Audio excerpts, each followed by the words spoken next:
So good evening students. आज की class में we are going to study the trends in modern periodic table. Trends का ये मतलब है कि हम कुछ ऐसे प्रॉपर्टीज के बारे में पढ़ेंगे जो कि मॉडर्न पीरियोडिक टेबल में किस तरह से वैरी करती हैं. सो मॉडर्न पीरियोडिक टेबल को हम दो तरीके से देखते हैं. एक तो अगर हम लेफ्ट से राइट के डायरेक्शन में जा रहे हैं तो इसको हम बोलते हैं अक्रॉस अ पीरियड. मतलब सपोज मैं पीरियड नंबर 2 में हूं तो पहले मैं लिथियम में हूं, लिथियम से बेरिलियम में जाऊंगा, फिर बेरिलियम से मैं चला जाऊंगा बोरॉन में. सो बोरॉन के बाद मैं जाऊंगा carbon, nitrogen, oxygen, fluorine, neon. तो ये हो गया अगर मैं पीरियड नंबर 2 की बात कर रहा हूं. अगर मैं पीरियड नंबर 3 में हूं तो अक्रॉस अ पीरियड का मतलब सबसे पहले मैंने सोडियम को देखा, सोडियम के बाद magnesium, then aluminium, silicon, phosphorus, sulphur, chlorine and argon. ठीक है. तो अक्रॉस अ पीरियड का मतलब है जब हम लेफ्ट से राइट डायरेक्शन में जाते हैं तो उसको हम बोलते हैं अक्रॉस अ पीरियड. दूसरा होता है डाउन द ग्रुप.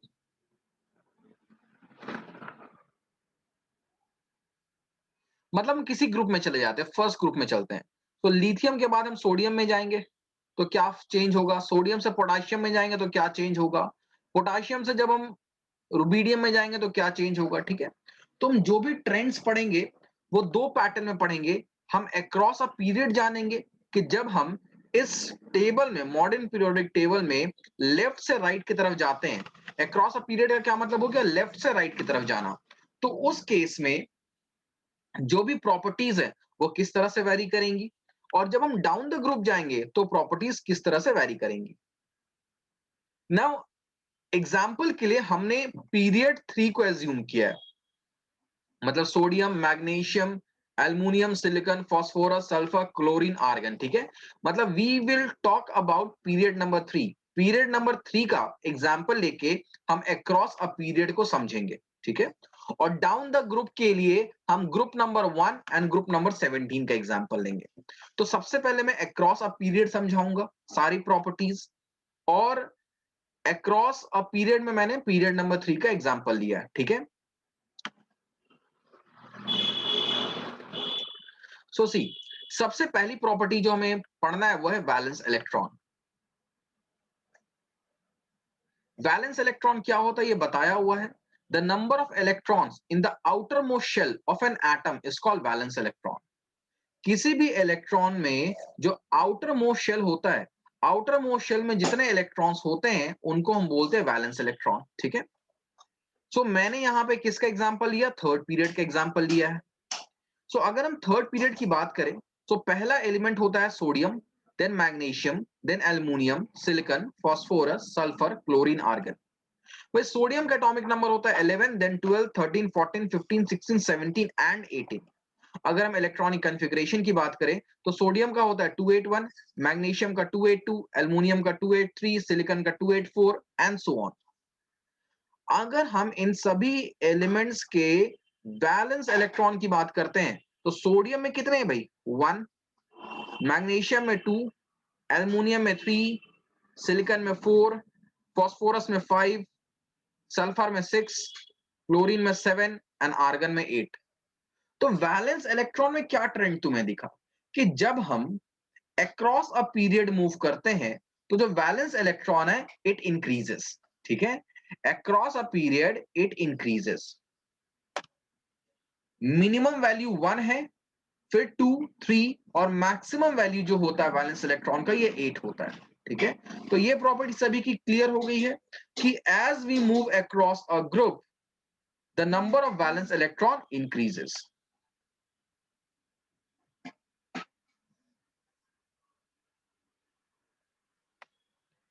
ठीक है.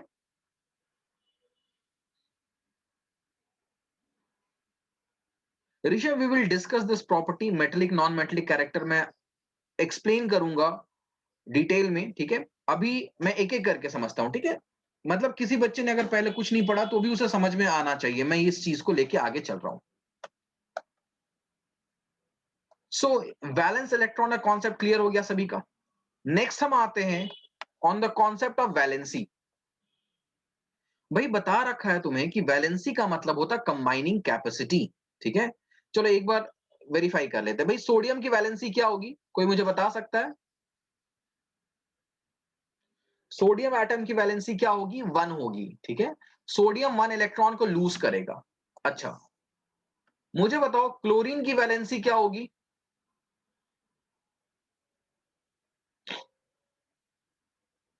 क्लोरीन की भी 1 होगी। फर्क यह है कि क्लोरीन जो होता है वो एक इलेक्ट्रॉन गेन करता है और सोडियम जो है वो एक इलेक्ट्रॉन लूज करता है, ठीक है। वैलेंसी का कॉन्सेप्ट यही होता है। अब देखो भाई,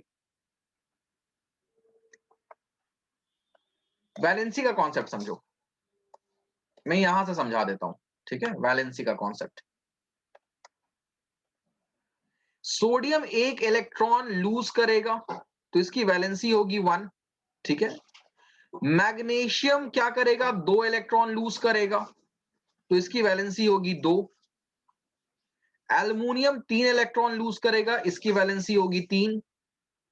सिलिकॉन जो है उसके आउटर मोस्ट शेल में 4 इलेक्ट्रॉन है, तो भाई सिलिकॉन जो है वो कोवेलेंट बॉन्ड बनाता है, मतलब ना ये 4 इलेक्ट्रॉन गेन करता है ना ये 4 इलेक्ट्रॉन लूज करता है, बल्कि ये कोवेलेंट बॉन्डिंग शेयरिंग करता है कार्बन की तरह, ठीक है।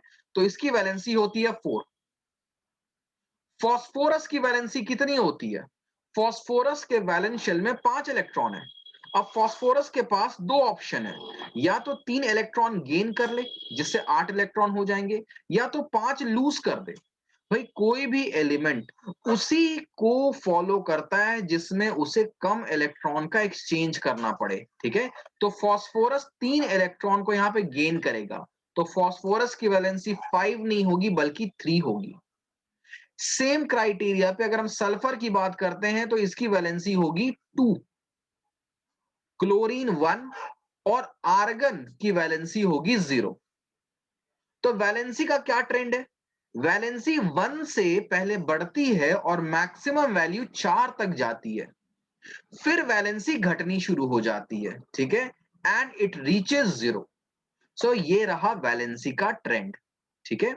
Yes Rishabh, argon is a noble gas, क्योंकि आर्गन के वैलेंस शेल में, this is K shell, L shell, M shell, outermost shell में कंप्लीट इलेक्ट्रॉन्स हैं, तो इसलिए आर्गन जो है नोबल गैस फैमिली से बिलोंग करता है।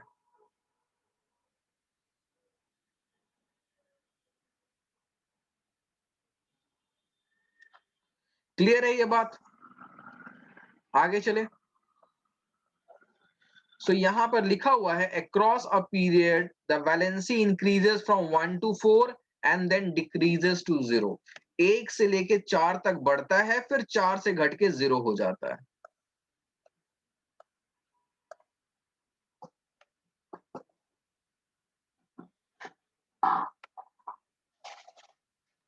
नेक्स्ट हम बात करते हैं एटॉमिक साइज की। ना एटॉमिक साइज का क्या मतलब होता है? देखो हम एटम को एक स्फीयर मानते हैं, तो एक स्फीयर के साइज को मेजर करने के लिए हम क्या करते हैं ना, उसके रेडियस को देखते हैं। रेडियस जितना बड़ा होगा स्फीयर उतना ही बड़ा होगा, ठीक है। सो अगर हम एक एटम की बात करें तो हमें पता है कि एटम के सेंटर में होता है न्यूक्लियस और उसके बाहर शेल्स होते हैं। तो जो सबसे आउटर मोस्ट शेल होता है ना, जो वैलेंस शेल होता है, उसका न्यूक्लियस से जो डिस्टेंस होता है उसी को हम रेडियस ऑफ द एटम मानते हैं, ठीक है। एटम का रेडियस क्या होता है? न्यूक्लियस से आउटर मोस्ट शेल का जो डिस्टेंस होता है that is called the radius of the atom. और एटम की साइज हम एटम के रेडियस से मेजर करते हैं। सो हम कह सकते हैं the size of an atom और atomic size is the distance between the centre of the nucleus and the outermost electronic shell, ठीक है ना। एटम क्योंकि बहुत छोटा होता है तो इसका रेडियस मेजर जो हम करते हैं वो पिकोमीटर में करते हैं। भाई 1 picometre is equals to 10⁻⁻12 metre. मतलब 1 मीटर को अगर हम 10⁻12 पार्ट्स में डिवाइड कर देते हैं, 10⁻12 पार्ट एक बहुत बहुत बड़ी वैल्यू होती है, तो जाके जो एक पार्ट है दैट विल बी 1 पिकोमीटर। ठीक है, सो एग्जाम में ये पूछा जा सकता है कि भाई एटॉमिक रेडियस को किस यूनिट में मेजर किया जाता है, तो you must remember that atomic radius को हम पिकोमीटर में मेजर करते हैं, जहां पे एक पिकोमीटर जो होता है वो होता है 10⁻⁻12 मीटर। अब हम बात करते हैं अक्रॉस अ पीरियड कि atomic size across a period क्या होती है, क्या ट्रेंड है।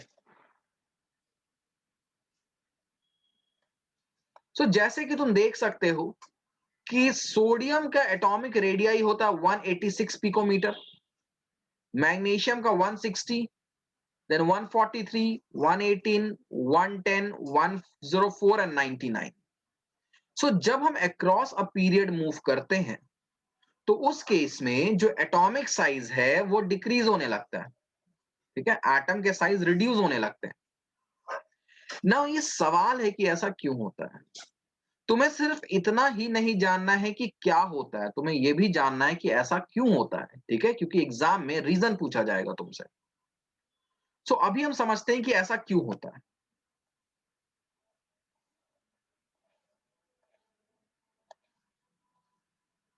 मैं थोड़ा फ्री स्पेस ढूंढ रहा हूं, यहां पे मैं समझाता हूं। हम सोडियम की बात करते हैं, सोडियम का स्ट्रक्चर बनाऊं, यह है nucleus, first shell, second shell and the third shell. First shell में है 2 इलेक्ट्रॉन, सेकेंड शेल में है 8 इलेक्ट्रॉन्स और थर्ड शेल में है 1 इलेक्ट्रॉन। This is sodium. अब मैं मैग्नीशियम की बात करता हूं, तो यह magnesium, first shell, second shell और थर्ड शेल। सो भाई फर्स्ट शेल में है 2 इलेक्ट्रॉन, सेकेंड में है 8 इलेक्ट्रॉन्स और उसके बाद है 2 इलेक्ट्रॉन्स। ठीक है, मैंने दोनों को यहां पे इकट्ठे ही बना दिया बस समझने के लिए। तो मैं इन दोनों के बेसिस पे ही तुम्हें समझाता हूं कि ट्रेंड क्या होता है। भाई सोडियम और मैग्नीशियम एटम को अगर हम देखते हैं तो पहले 2 शेल्स में तो कोई भी डिफरेंस नहीं है। पहले वाले शेल में 2 इलेक्ट्रॉन है, दूसरे वाले में 8 इलेक्ट्रॉन्स है। सो अगर फर्स्ट और सेकंड शेल के बेसिस पे हम देखें तो देयर इज नो डिफरेंस, कोई डिफरेंस नहीं है, दोनों में कोई फर्क नहीं है। फर्क आता है तीसरे शेल में। सोडियम के तीसरे शेल में 1 इलेक्ट्रॉन है, जबकि मैग्नीशियम के तीसरे शेल में 2 इलेक्ट्रॉन्स है। ठीक है, अब सोचो भाई कि ये इलेक्ट्रॉन्स जो है वो सर्कुलर मोशन क्यों परफॉर्म कर रहे हैं। कभी सोचा तुमने ये इलेक्ट्रॉन्स सर्कुलर मोशन क्यों परफॉर्म कर रहे हैं।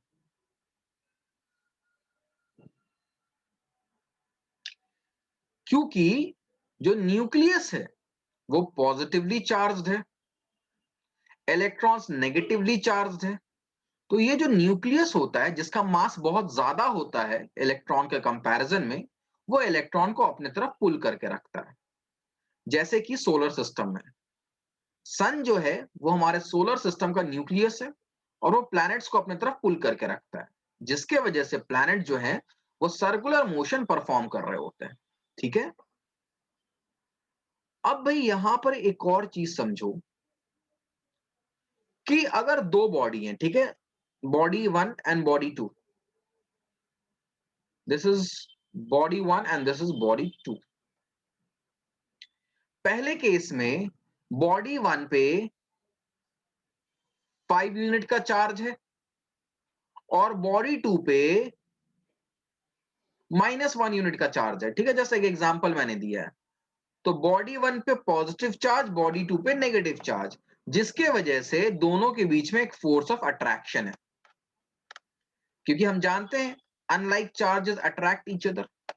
तो बॉडी वन जो कि पॉजिटिवली चार्ज है, वो बॉडी टू जो कि नेगेटिवली चार्ज है उसको अपने तरफ अट्रैक्ट कर रहा है।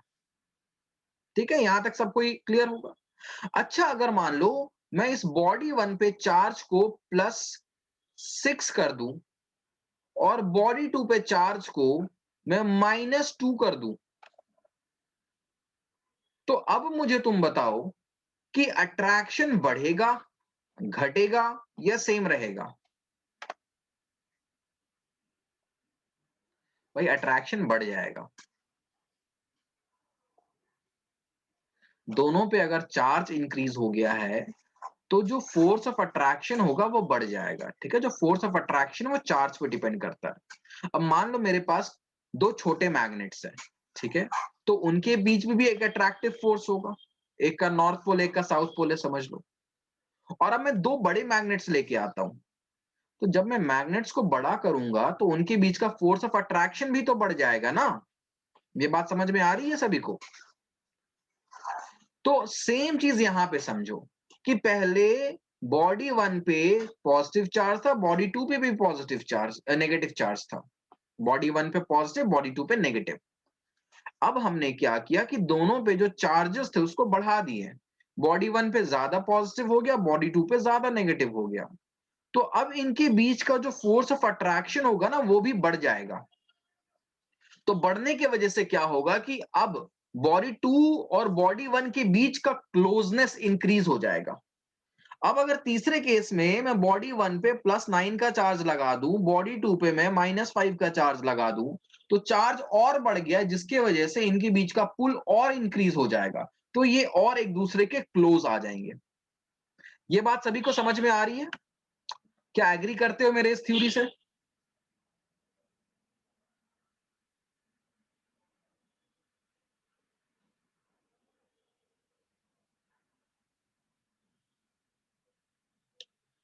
सो सेम चीज तुम सोडियम और मैग्नीशियम में समझने की कोशिश करो। पहले दो शेल में तो कोई दिक्कत है ही नहीं, दोनों सेम है, चाहे सोडियम की बात करें चाहे मैग्नीशियम की बात करें। अब सोडियम का एटॉमिक नंबर होता है 11। तो अगर सोडियम का एटॉमिक नंबर 11 होता तो मतलब 11 प्रोटॉन्स है इसके न्यूक्लियस में।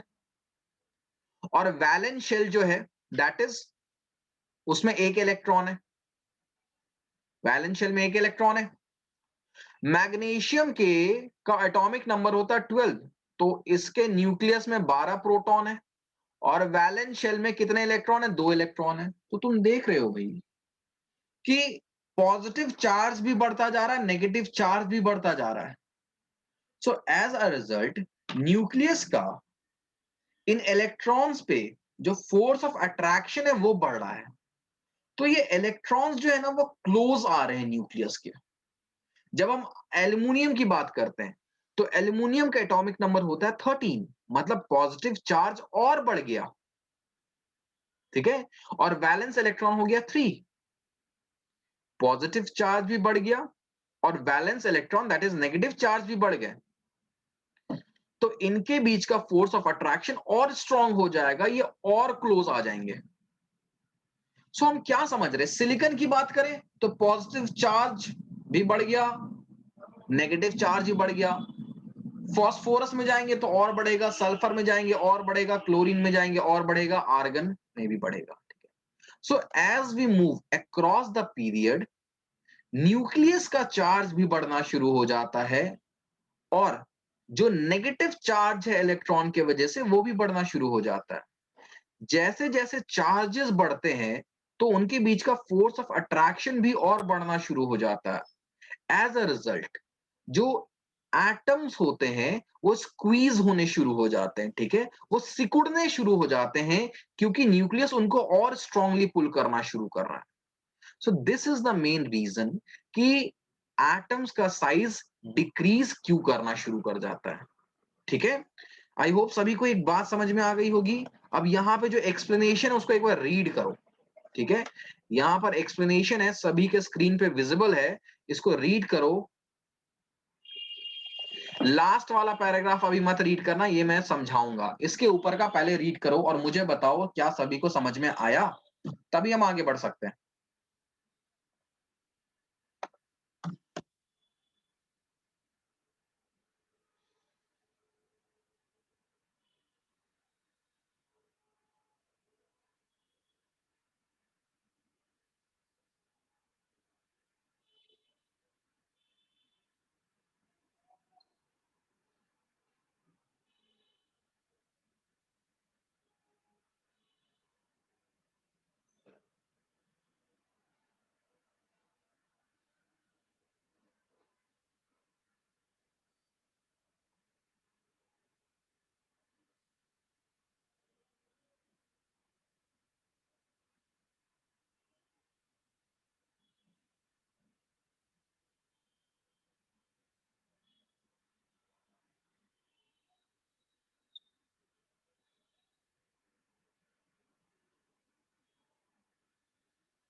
भाई किसी बच्चे को कोई डाउट है यहाँ पे?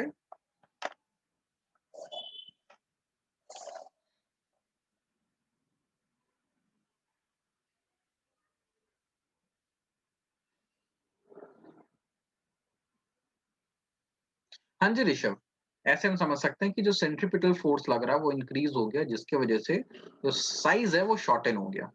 ठीक है,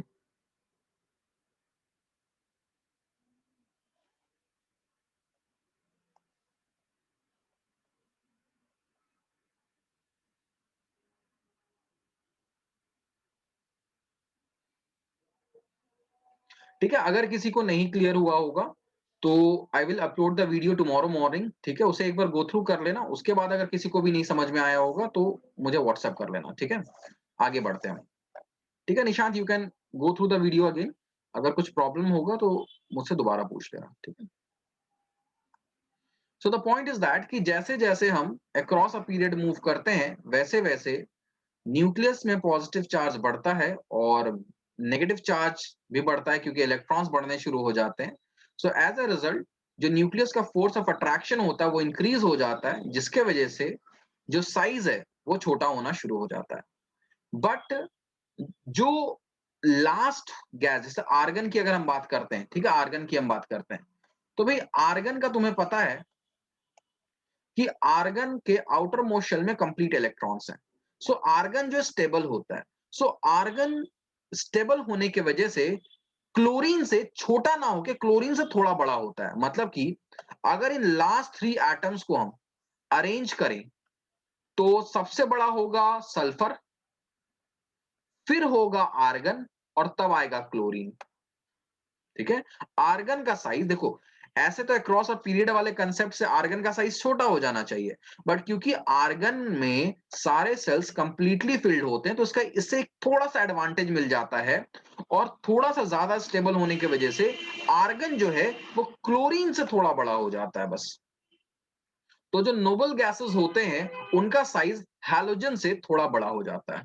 ठीक है, ये 1 मार्कर आ सकता है, ध्यान में रखना इसको। ये लास्ट पैराग्राफ में मैंने यही लिखवाया।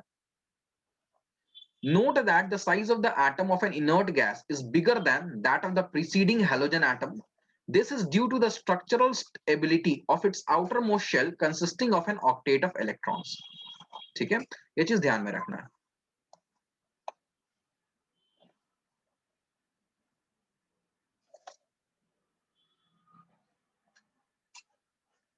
ऑक्टेट का मतलब होता है कि जो एल एम और एन शेल्स होते हैं उसमें टोटल 8 इलेक्ट्रॉन्स होते हैं। ठीक है, सो दैट्स वाई उनको ऑक्टेट भी बोलते हैं।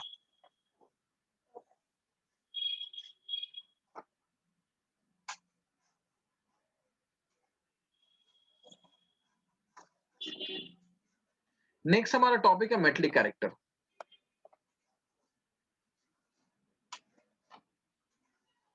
क्या होता है मेटलिक कैरेक्टर, ये समझो। देखो, मेटेलिक कैरेक्टर का मतलब होता है tendency to lose electron.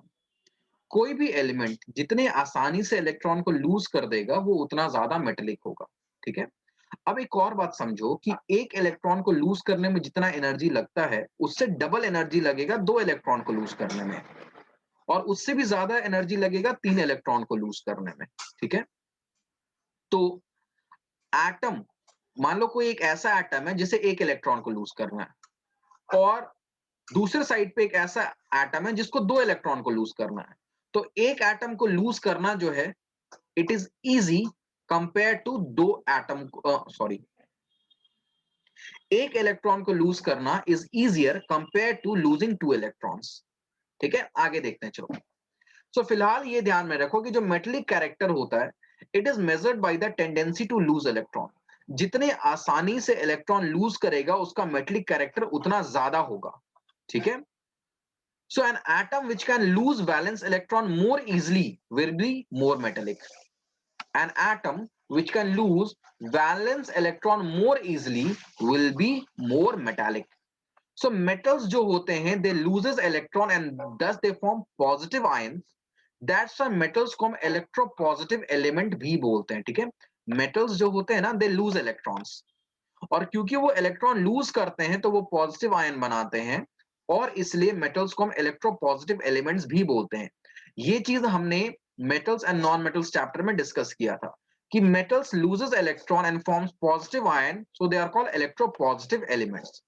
On the other hand अगर हम बात करें नॉन मेटल्स की, so non metals gain electron, और इलेक्ट्रॉन गेन करके, क्योंकि इलेक्ट्रॉन गेन कर रहे हैं, सो वो बन गए नेगेटिव आयंस। सो नॉन मेटल्स इलेक्ट्रॉन गेन करने के बाद नेगेटिव आयंस बन रहे हैं, इसलिए उनको हम इलेक्ट्रोनेगेटिव एलिमेंट्स भी बोलते हैं। ठीक है, मेटल्स को हम इलेक्ट्रोपॉजिटिव बोलते हैं और नॉन मेटल्स को हम इलेक्ट्रोनेगेटिव बोलते हैं। ये बात समझ में आ गई है। मेटल्स जो है वो इलेक्ट्रॉन्स को लूज करते हैं, जबकि नॉन मेटल्स जो है वो इलेक्ट्रॉन को गेन करते हैं। ये उनकी प्रॉपर्टी होती है, हमेशा ध्यान में रखना। अब हम अक्रॉस अ पीरियड की बात करते हैं।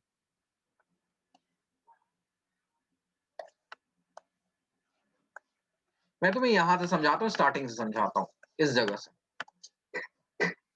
अक्रॉस अ पीरियड की हम बात करते हैं। ठीक है,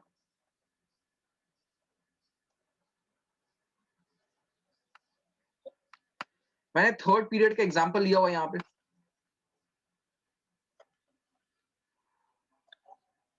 अब भाई सोडियम क्या करेगा, पहले ये बताओ। सोडियम को वैलेंसी के लिए, सोडियम जो है वो अपने स्टेबल कॉन्फ़िगरेशन को अचीव करने के लिए एक इलेक्ट्रॉन को लूज करेगा, मैग्नीशियम 2 को लूज करेगा, एल्युमिनियम 3 को लूज करेगा। तो अगर हम सोडियम, मैग्नीशियम और एल्युमिनियम में कंपेयर करें, तो सबसे कम एनर्जी किसको लगेगी इलेक्ट्रॉन लूज करने में? सोडियम को, क्योंकि सोडियम को सिर्फ एक इलेक्ट्रॉन लूज करना है, एक इलेक्ट्रॉन लूज करने में कम एनर्जी लगेगी। मैग्नीशियम को 2 लूज करना है, तो मैग्नीशियम को थोड़ी ज्यादा एनर्जी लगेगी। एल्युमिनियम को 3 इलेक्ट्रॉन लूज करना, तो एल्युमिनियम को थोड़ी और ज्यादा एनर्जी लगेगी। बट इतना श्योर है कि ये तीनों के तीनों एलिमेंट जो है वो इलेक्ट्रॉन लूज करेंगे। सो दैट्स व्हाई ये तीनों के तीनों जो एक तरह से मेटल्स है, बिकॉज ये तीनों के तीनों जो है वो इलेक्ट्रॉन लूज करेंगे। लेकिन सोडियम का मेटलिक कैरेक्टर ज्यादा होगा कंपेयर टू मैग्नीशियम, क्योंकि सोडियम को सिर्फ एक इलेक्ट्रॉन लूज करना है। ठीक है, so sodium will be more metallic compare to magnesium. Similarly अगर हम मैग्नीशियम और एल्युमिनियम को कंपेयर करें, तो मैग्नीशियम को 2 इलेक्ट्रॉन लूज करना है, लेकिन एल्युमिनियम को 3 लूज करना है। तो मैग्नीशियम को क्योंकि 2 इलेक्ट्रॉन लूज करना है, तो मैग्नीशियम मोर मेटलिक होगा कंपेयर टू एल्युमिनियम। ठीक है, अब इसके आगे जैसे जैसे हम जाएंगे, तो अब फॉस्फोरस, सल्फर, क्लोरीन, ये क्या करेंगे, ये गेन करेंगे इलेक्ट्रॉन को। अभी तक यहां पे लूज हो रहा था इलेक्ट्रॉन, इन तीनों में इलेक्ट्रॉन लूज हो रहा था। सोडियम शेयर करे, सिलिकॉन जो है वो शेयर करेगा, तो सिलिकॉन की बात अभी हम छोड़ते हैं।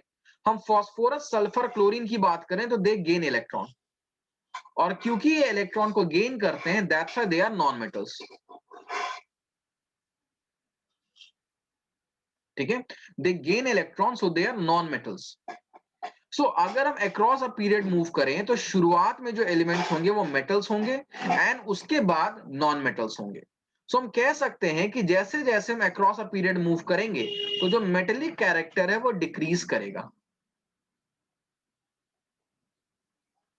ठीक है, ये हम सोडियम, मैग्नीशियम, एल्युमिनियम में देख सकते हैं कि मेटेलिक कैरेक्टर डिक्रीज कर रहा है, और उसके बाद तो नॉन मेटल्स ही आ गए। सो हमें याद क्या रखना है कि as we move across a period, it becomes more difficult to lose electron, और क्योंकि इलेक्ट्रॉन लूज करना डिफिकल्ट होता है, that's why metallic character decrease करना शुरू कर जाता है। ठीक है, तो यू कैन रीड दिस। ठीक है, इसे एक बार रीड कर लो।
So is it clear to everyone? यहां तक का कॉन्सेप्ट क्लियर है भाई? कंफर्म करो फिर हम आगे बढ़ेंगे।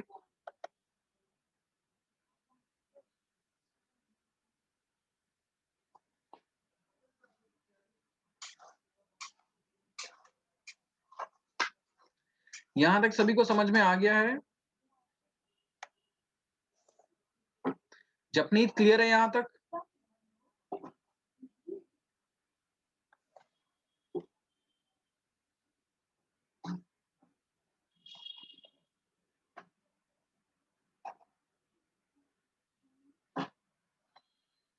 चलो ठीक है, फिर आगे चलते हैं।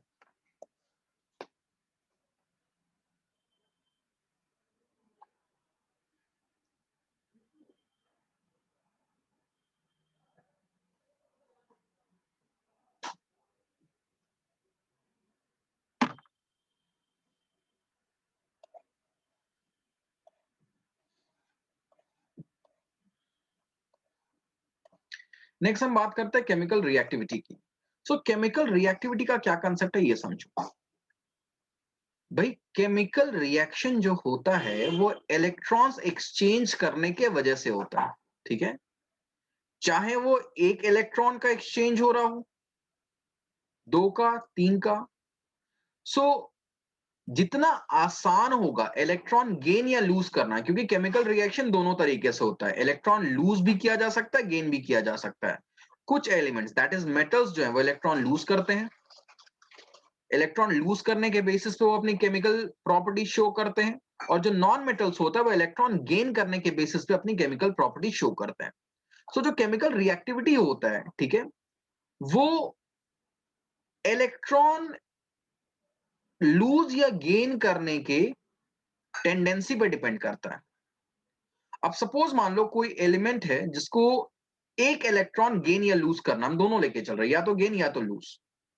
और कोई दूसरा एलिमेंट है जो कि एक दो इलेक्ट्रॉन गेन या लूज करेगा। पहले गेन का एग्जांपल ले लेते हैं, ठीक है? So we have an element x which has to lose one electron, जिसके पास एक वैलेंस इलेक्ट्रॉन है, and then we have an element y जिसके पास दो वैलेंस इलेक्ट्रॉन है। सो किसके लिए इलेक्ट्रॉन लूज करना आसान होगा, एलिमेंट x के लिए, एलिमेंट y के लिए?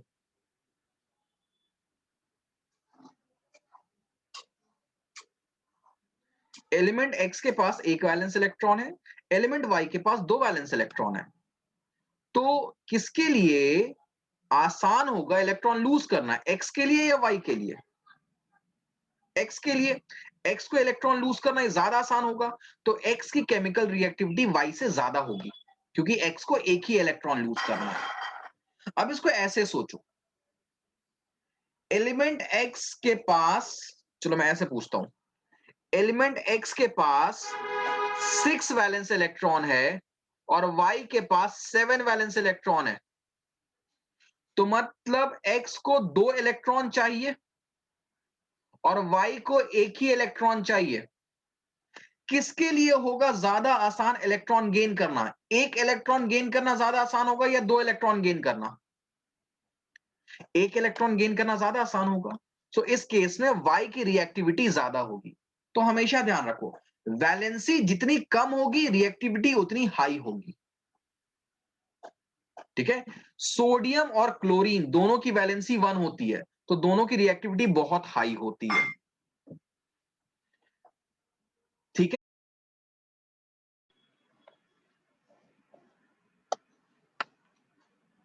सो we were talking about chemical reactivity, right? So chemical reactivity valency पे डिपेंड करता है, ठीक है? वैलेंसी जितना कम होगा, मतलब जितने कम इलेक्ट्रॉन की रिक्वायरमेंट होगी किसी भी एटम को, चाहे वो गेन करने की बात हो चाहे वो लूज करने की बात हो, उसकी केमिकल रिएक्टिविटी उतनी हाई होगी। तो हमें पता सोडियम और क्लोरीन दोनों की वैलेंसी 1 होती है। सोडियम एक इलेक्ट्रॉन लूज करना चाहता है, जबकि क्लोरीन जो है वो एक इलेक्ट्रॉन गेन करना चाहता है। तो दोनों सोडियम और क्लोरीन दोनों जो है काफी ज्यादा रिएक्टिव होते हैं। मैग्नीशियम जो है वो दो इलेक्ट्रॉन लूज करना चाहता है और क्लोरीन जो है वो दो इलेक्ट्रॉन गेन, सॉरी सल्फर जो है वो दो इलेक्ट्रॉन गेन करना चाहता है। सो सोडियम की रिएक्टिविटी ज्यादा होती है कंपेयर टू मैग्नीशियम, उसी तरह से क्लोरीन की रिएक्टिविटी ज्यादा होती कंपेयर टू सल्फर।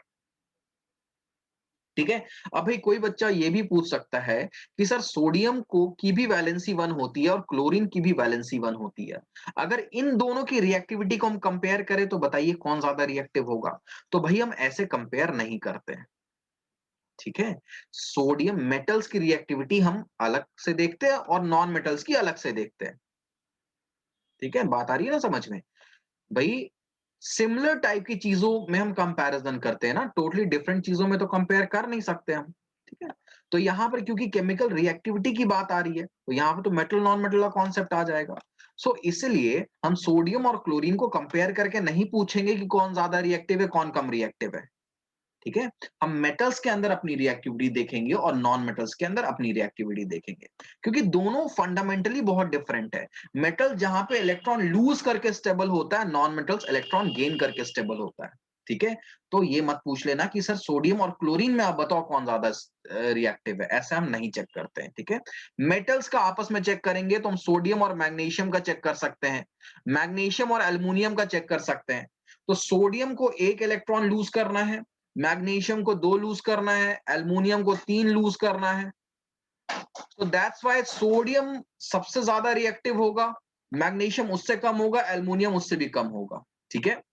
तो उसी तरह जब हम नॉन मेटल्स को कंपेयर करेंगे, फास्फोरस, पी से फास्फोरस होता है, एस से सल्फर होता है, सीएल से क्लोरीन होता है। सो क्लोरीन जो है वो 1 इलेक्ट्रॉन को गेन करना चाहता है, सल्फर 2 इलेक्ट्रॉन को गेन करके स्टेबल होगा, और फास्फोरस जो है वो 3 इलेक्ट्रॉन को गेन करके स्टेबल होगा। तो क्लोरीन को सबसे कम इलेक्ट्रॉन चाहिए, तो इसलिए क्लोरीन, नॉन मेटल्स में क्लोरीन की रिएक्टिविटी सबसे हाई होगी, followed by sulphur and finally followed by phosphorus. ठीक है। तो आई होप ये बात सभी को समझ में आ गई होगी। कोई डाउट है किसी को? केमिकल रिएक्टिविटी में कोई डाउट है भाई?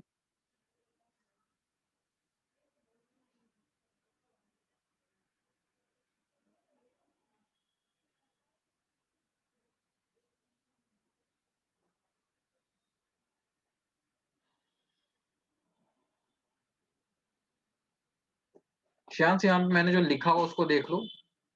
ठीक है। और बाकी वीडियो मैं कल अपलोड कर दूंगा मॉर्निंग में, तो अगर कुछ छूटा है, डिस्कनेक्ट हो गए थे, तो उस वीडियो को देख लेना। ठीक है, समझ में आ जाएगा वो चीज। नेक्स्ट हम आते हैं नेचर ऑफ ऑक्साइड्स पे। तो ये चीज याद रखना है, ये चीज हमने मेटल नॉन मेटल में भी पढ़ा था। मेटल्स जो है वो बेसिक ऑक्साइड बनाते हैं और नॉन मेटल जो वो एसिडिक ऑक्साइड बनाते हैं। ठीक है। तो अगर हम दो नॉन मेटल की बात करते हैं, ए और बी, अगर दोनों नॉन मेटल्स हैं,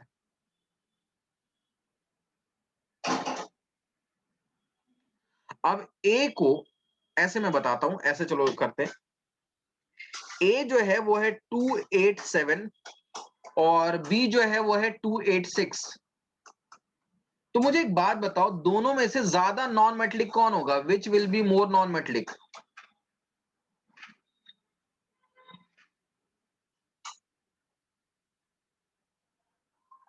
ए और बी में से ज्यादा नॉन मेटलिक कौन होगा, ए या बी? बहुत अच्छे जपनीत।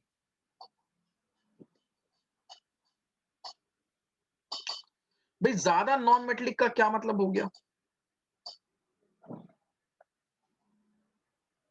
मेटेलिक कैरेक्टर अगर इलेक्ट्रॉन लूज करने पे डिपेंड करता है, तो non metallic character electron gain करने में डिपेंड करता है।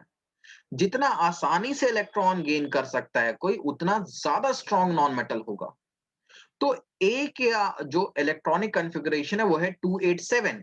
ए को 1 इलेक्ट्रॉन चाहिए, और बी का है 286, बी को 2 इलेक्ट्रॉन चाहिए। ए को 1 इलेक्ट्रॉन चाहिए, बी को 2 इलेक्ट्रॉन चाहिए। तो ज्यादा आसानी से कौन गेन कर सकता है? ए गेन कर सकता है ना, 1 इलेक्ट्रॉन चाहिए, ज्यादा आसानी से मिल जाएगा। सो ए इज मोर नॉन मेटेलिक, ए ज्यादा नॉन मेटेलिक है। ठीक है, ये बात सभी का क्लियर हो गया। अब भाई हम यहां पे पढ़ चुके हैं कि नॉन मेटल कैसा ऑक्साइड बनाता है? एसिडिक ऑक्साइड बनाता है। तो जिस नॉन मेटल में, ठीक है, या जिस एलिमेंट का नॉन मेटेलिक कैरेक्टरिस्टिक जितना ज्यादा होगा, उसका ऑक्साइड उतना ज्यादा एसिडिक होगा। ठीक है। नॉन मेटल्स कैसे ऑक्साइड बनाते हैं? एसिडिक ऑक्साइड बनाते हैं। तो अगर उसमें नॉन मेटेलिक कैरेक्टर जितना ज्यादा होगा उतना ही उसकी एसिडिक नेचर ज्यादा होगी। तो अगर हम ए और बी की बात करते हैं तो ज्यादा नॉन मेटेलिक कौन है भाई? ए है। ज्यादा नॉन मेटेलिक कौन है? ए है। सो दैट्स वाई ए का जो ऑक्साइड होगा वो ज्यादा एसिडिक होगा। ठीक है। ए का जो ऑक्साइड होगा it will be more acidic compare to B. ठीक है। ऑक्साइड ऑफ ए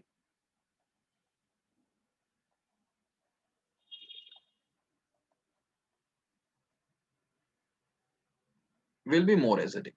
क्लियर है भाई सभी का ये चीज? मुझे कंफर्म करो फिर आगे चलते हैं। यहां तक बात आई समझ में?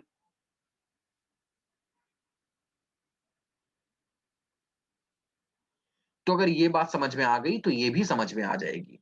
ठीक है। Basic nature of an oxide decreases. क्यों डिक्रीज होता है? While acidic nature increases. भाई बेसिक नेचर मेटल्स पे डिपेंड करता है ना। मेटल्स हमने पढ़ा कि जब हम अक्रॉस अ पीरियड आते हैं तो मेटेलिक कैरेक्टर घटते जाता है। सोडियम को एक ही इलेक्ट्रॉन लूज करना था, मैग्नीशियम को 2 करना है, एल्युमिनियम को 3 करना है, तो मेटेलिक कैरेक्टर घट रहा है। तो अगर मेटेलिक कैरेक्टर घट रहा है तो जो बेसिक नेचर होगा वो भी घटेगा, क्योंकि मेटल बेसिक ऑक्साइड बनाते हैं। तो अगर मेटेलिक कैरेक्टर घट रहा है तो बेसिक नेचर भी घटेगा। तो जैसे हम अक्रॉस अ पीरियड आएंगे तो बेसिक नेचर घटना शुरू होगा। ठीक है। एक समय पर वो न्यूट्रल हो जाएगा और फिर उसका एसिडिक नेचर इंक्रीज करने लगेगा। तो ऑब्वियस सी बात है, क्लोरीन सबसे ज्यादा नॉन मेटेलिक है तो क्लोरीन का एसिडिक नेचर सबसे ज्यादा होगा। ठीक है। तो भाई सोडियम जो है वो हाईली बेसिक है। जैसे जैसे हम सोडियम से मैग्नीशियम में जाएंगे मेटेलिक कैरेक्टर घट गया तो बेसिक नेचर घटेगा। उसके बाद एल्युमिनियम सिलिकन की बात करते हैं तो एल्युमिनियम सिलिकन जो है ना ये बोथ एसिडिक और बेसिक नेचर दिखाते हैं। ये एसिडिक और बेसिक नेचर दोनों दिखाते हैं। ये चीज मैंने मेटल नॉन मेटल में पढ़ाया था और बोला था बहुत इंपॉर्टेंट है, याद करके रखना। एल्युमिनियम का मैंने केमिकल रिएक्शंस बोला था याद करने को। सो ये दोनों एल्युमिनियम और सिलिकॉन जो है ये एम्फोटेरिक होते हैं। एम्फोटेरिक का क्या मतलब है? ये दोनों एसिडिक और बेसिक बिहेवियर दिखाते हैं। जब ये बेस के साथ होते हैं तो एसिडिक बिहेवियर दिखाते हैं और जब ये एसिड के साथ होते हैं तो बेसिक बिहेवियर दिखाते हैं। ठीक है। सो इधर जो है ये है बेसिक, फिर इधर आते आते ये एम्फोटेरिक हो गया और फिर अगर फर्दर हम राइट की तरफ जाएंगे तो एसिडिक नेचर बढ़ेगा, क्योंकि हमें पता है क्लोरीन जो है उसका नॉन मेटेलिक कैरेक्टर सबसे हाई है तो इसलिए उसकी एसिडिटी जो है वो भी सबसे हाई होगी। ठीक है। समझ में आ गया सभी बच्चों को ये चीज? देखो बच्चों जो भी हम ट्रेंड समझ रहे हैं ना है कुछ भी नहीं। ठीक है। मतलब जब तुम इसे एक दो बार रिवाइज कर लोगे ना तो तुम्हें लगेगा ये तो कुछ भी नहीं है, लेकिन इसको पहली बार समझना जो है ना बहुत कॉम्प्लेक्स है। तो इसलिए फोकस्ड होकर समझना बहुत ज्यादा जरूरी है। ठीक है। यहां तक किसी बच्चे को कोई डाउट है भाई?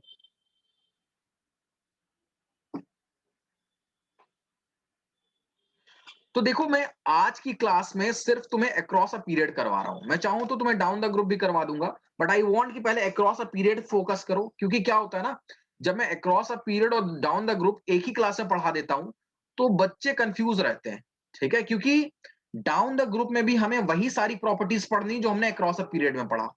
तो पहले मैं तुम्हें एक दिन का टाइम दे रहा हूं, अक्रॉस अ पीरियड को अपने दिमाग में फिट कर लो। ठीक है। एक दो दिन में अच्छे से पढ़ के समझ लो और उसके बाद अगले क्लास में हम डाउन द ग्रुप पढ़ेंगे।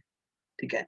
तो जब तुम्हें अक्रॉस अ पीरियड अच्छे से याद होगा ना तो मैं डाउन द ग्रुप पढ़ाते हुए अक्रॉस अ पीरियड से रिलेट करता चलूंगा, तो तुम्हें अच्छे से तुम इसे सॉल्व कर लोगे। ठीक है। मतलब इंटरप्रेट कर लोगे।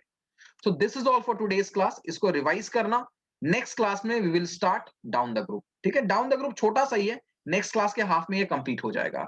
अच्छा, और नेक्स्ट क्लास में जो मैंने सैंपल पेपर भेजा था वो भी मैं डिस्कस करूंगा क्लास में। ठीक है। सो जिन्होंने नहीं सॉल्व किया प्लीज अटेम्प्ट इट। ठीक है। पहले से तुमने ट्राई किया हुआ रहेगा तो तुम्हें ज्यादा अच्छे से समझ में आएगा। फाइन।